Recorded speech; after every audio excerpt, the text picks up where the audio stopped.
जब इंसान नहीं रहता ना तो फिर दुश्मन और दोस्त का भी पता चलता है। अम्मी जान को तो कोई रॉयल्टी नहीं मिली, मगर उसके लिए भी उनको हर 6 माह के बाद किसी कचहरी में जाना पड़ता था और उन्होंने ये फैसला किया था कि वो सारे राइट्स खरीद लेंगे।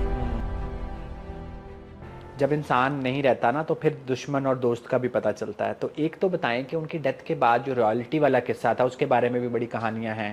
सो वो क्या किस्सा है? कोई रॉयल्टी मिलती थी आपको? सफ़िया बीबी को मिलती थी? नहीं, अम्मी जान को तो कोई रॉयल्टी नहीं मिली और अम्मी जान को जो एक बहुत ही छोटी सी पेंशन मिलती थी वो भी मेरे ख्याल में हफीज़ कारदार बने थे एजुकेशन मिनिस्टर, और क्योंकि ओके। उनकी फैमिली के साथ जान पहचान थी तो मेरे ख्याल में पता नहीं 500 रुपये होती थी क्या, कुछ 250 से शुरू हुई होगी, फिर बाद में शायद 500 हो गई होगी। मगर उसके लिए भी उनको हर 6 माह के बाद किसी कचहरी में जाना पड़ता था बताने के लिए कि मैंने शादी नहीं की और ओके। मैं हयात हूँ।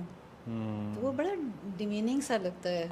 लेकिन हमने जो हमारी अंडरस्टैंडिंग है कि मंटो साहब ने अपनी ज़िंदगी में अपने राइट्स पब्लिशर्स को दे दिए थे, तो और उनके इंतकाल के बाद सिर्फ शाहिद अहमद देहलवी ने वो राइट्स वापस किए। जी, नहीं नहीं, खरीदने की कोशिश, हामिद जलाल साहब उनके वो भांजे थे ना, और हम लोग साथ ही रहते थे, तो उन्होंने कहा था कि हम खुद पब्लिश करेंगे। ओके। तो उन्होंने एक तो कागज़ भी हैं जिनके ऊपर मंटू मकतब मंटू मकतब या कुछ ऐसे करके उन्होंने नाम भी उसका रख लिया हुआ था, और उन्होंने ये फैसला किया था कि वो सारे राइट्स खरीद लेंगे।